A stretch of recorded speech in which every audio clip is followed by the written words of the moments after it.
Hey YouTube, I thought I'd do a video on how to set up your RX100 to capture video. Now I'll go through each one of the settings in the menu, then I'll get into going out and actually capturing itself. Now if we start off with the image size, this just doesn't really matter too much.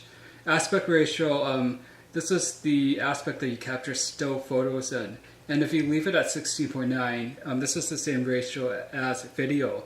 And so you can preview your video basically with the crop factor at the top and the bottom. So some people may find that handy. I just leave this at 3.2, and I have no issues just imagining where the crop lines will be. So just moving on, autofocus area, I just leave it in multi. I find that it does a very good job in this mode. If you leave, the other options are, center and flexible spot, and this is really up to you depending on what you want to capture. Myself, I just leave it in multi, and I find that it works in most instances. Now, if we go into ISO, I'll get into that a bit later. Metering mode is important. And again, I leave this on multi. I find that it works very well in most situations. Center is good if you're doing like headshots, for example, or something like an interview where your person is at the center of your screen and you want to meter that specific area so that their face is properly exposed.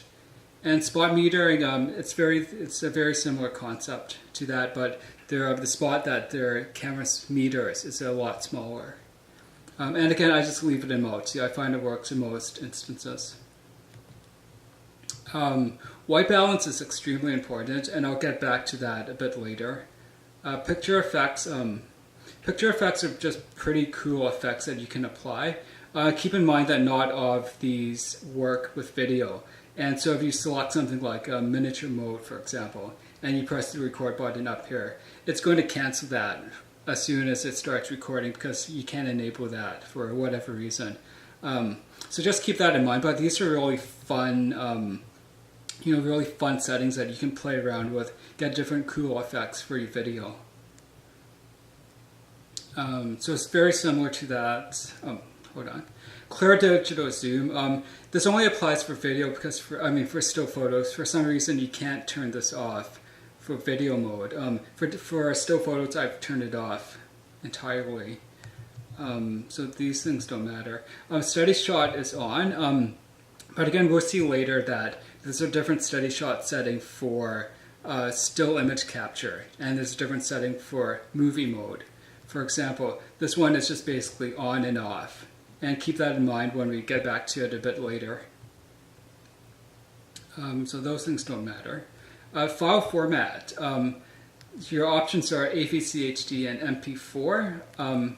With MP4 you can choose very low bit rates. So for example, this is basically 640 by 480 at 3 megabits per second. It's a very low resolution. I guess if you need it, then go for it. You can get a ton of video on a small memory card.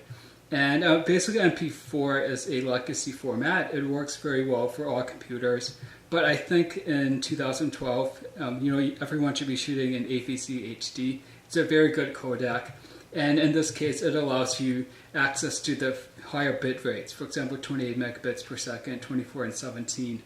And so in terms of which one to choose, well, before you do that, just keep in mind that 60i here actually means 30 progressive.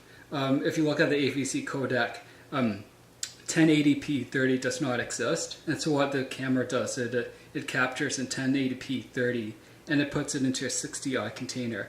But all programs like Sony Vegas, Final Cut Pro, and so on, they treat this as 30 frames progressive. So just keep that in mind. In terms of the two 30 frames progressive modes, I think you should just choose the highest bit rate. In all instances, memory, in my opinion, is pretty cheap nowadays, so there's really no reason to choose the lower bit rate. Although if you're shooting like time-lapse video, if you're going to compress your time a fair amount, then you might as well go for the lower bit rate. Now 30 frames per second is very good for everyday tasks, like if you're doing an interview or if you're just filming, whatever. like a cooking show or whatever you're up to. 30 frames per second is very good for that. The one up to that is the 60 frames per second progressive at 20 megabits per second. This is very good for action video. Anything that has a lot of fast action, fast moving subjects and so on. You can use this to produce slow motion as well. Either you can slow it down by 2 times when you render as 30p, or you can slow it down 2.5 times when you render as 24p. So it's pretty neat for that as well. Keep in mind that with this 60p mode, you're basically trying to cram twice as many frames within basically the same bit rate. And so the 30p mode is very good if you have a very complicated scene. If your scene has a lot of color, a lot of depth, for example, that you want to preserve, it's probably better to shoot in the 30p mode rather than the 60p. So it's basically a trade-off. Do you want a lot of do you want to preserve the imagery, or do you want better motion? And for me, there's really no default. It depends on the situation. And every time you change it, this stupid message pops up. So I don't really care about that too much. Steady shot. Here there's 3 different options. This is basically your image stabilization options. So with off, you want to turn off your stabilization whenever you're on a tripod or some steady surface, and you want to get into the habit of turning it off and not leaving it on, because you don't know what their stabilization is doing. And if you don't need it, then just turn it off, and you'll save some battery power as well. Standard is your basic optical stabilization, and I find this works very good if you're just if you're just standing and you're not panning too much. It works great for that. Now, active combines optical stabilization and electronic digital stabilization. Now, the problem here is that you lose a bit of resolution, and there's a crop factor penalty as well. The video crops in a bit, so you're not as wide anymore. And actually, that's one of the good reasons why if you're on a tripod, you want to turn it off, because you're going to lose resolution if you leave it on active. And active is good for, like, if you're in a car, or maybe you're on your bike and you're filming your bike ride. Anything that involves you moving relative to like your surroundings, or if you're panning a lot. Now, just one last thing to keep in mind is that stabilization does not compensate for rapid movements. So don't, even if you have active stabilization on, practice your techniques in terms of panning and all of that, so that you don't give your audience a headache. So you can see that I've turned peaking level off, and that's mainly because I find the autofocus on here to be very dependable and very good, and so I really don't have a reason to use peaking. For still photography, if you really need precise focus, it's better to zoom into your subject, fine-tune your focus, and then take your shot, because peaking is not, it was not designed for still photography. Nothing to see there really. MF assist, yeah.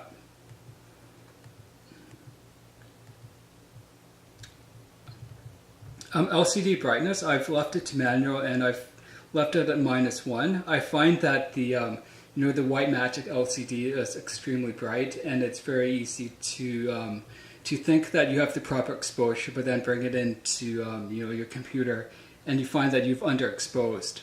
And so that's why I've left it at -1. And I'm still playing around with this, but just keep in mind that the whatever you set this at, just keep in mind that the LCD is extremely bright. It's much brighter than your standard LCD.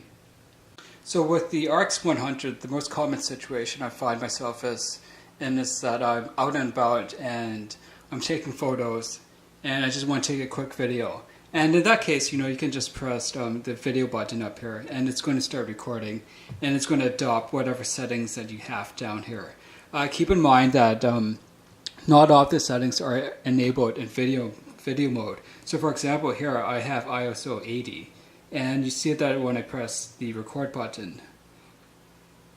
it's automatically jumped it up to ISO 125, and that's because in video mode, it only goes from 125 to 3200, and it's going to override anything beyond that range. And there's a lot of little stuff like that like over time, as you record more video, you're going to get used to that, and you're going to learn what works, what doesn't work. Now for day-to-day shooting, I like to shoot in shutter priority mode, and that's because one of the most important things about getting good video is setting the proper shutter speed. Now right now I'm shooting at 60 frames per second progressive, and what that means is that I want my shutter speed to be around 125. And basically the rule is 1/2 times whatever your frame rate is, and so that's 1/25. It should be 1/20, but that doesn't exist here. And if I were at 30 frames per second progressive, I would be setting my shutter speed to 1/60. So now that I've set the shutter speed to 1/60, I want to set their ISO value. And in general, you want to go as low as you can. And so let's just go with 200 here. And you'll have to experiment depending on your setting. And so now, you've fixed your shutter speed. You've fixed your ISO to 200. And the camera is going to still adjust the exposure by changing the aperture. So for example, it's going to jump over to, f2.2 here. And what this means is that you can, if you're out and about, you don't want to mess around with exposure too much. So now you can pan around, and the camera is going to adjust exposure while still maintaining the proper shutter speed for good motion. It's going to maintain the ISO to give you that very clean video. But at the same time, you're not going to have to worry about changing exposure every time you pan around or every time you stop your video and take another one. Okay. So one more thing to think about is your white balance. I find that in daylight, when you're outside, the white balance on the RX100 works very good. I think where it runs into problems is when you're inside, where you have mixed artificial lighting like incandescent or fluorescent. Then I think it's worthwhile to use the custom setting and set the exposure properly. And this is very important where you have people involved, because people notice when their skin tones are off. So it's very important to set the white balanced when necessary. All right, so now we've set the the camera up to take video, but at the same time, this isn't really optimal for still photography, right? And so the last step you want to do is to go back into your menu system after you've set this all up the way you want it to capture video. And there's a really neat setting down here called memory, and here you can assign all your settings to one of 3 profiles, and so 1, 2, or 3. And I'll just choose one in this instance. So now if you go up to your mode dial, you see that there is an MR function here. And what this means is that you can automatically choose your profile. And so here you can see that I'm shooting shutter priority 1/60. Their codec is proper, it's 30p. And all your settings are right there, ready for you to go. And so now you're ready to capture video. So this means that you can be out and, I just happen to shoot in aperture priority when I'm taking still photos. And if I see a proper video opportunity, then I can just switch over to MR. And then I'm ready to shoot video right away without having to change all the settings and so on. And because there's 3 different profiles, you can set this one, for example, you can call this, everyday video. You can set up another one for, say, sports videography, and then you can set another one for maybe nighttime video. And so you can, set these things up. Spend maybe 5-10 minutes just to experiment, see what works. Assign it to one of these slots, and then you're just ready to go. All right. So the last thing to talk about is the RX100 has a dedicated video mode, and when this happens, you see that their display automatically crops into the 16:9 of the video mode. What this also means is that it blocks out certain functions that are not enabled. So for example, not sure if you can see it, but let's go to, you can see that some menu items are grayed out.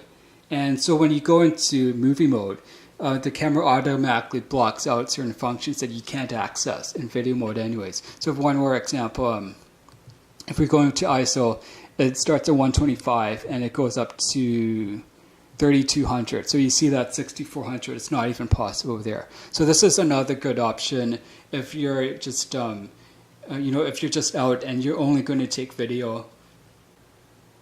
Yeah, so that's about it. Thanks for watching. If you have any questions, just ask them in the, the comment section down there.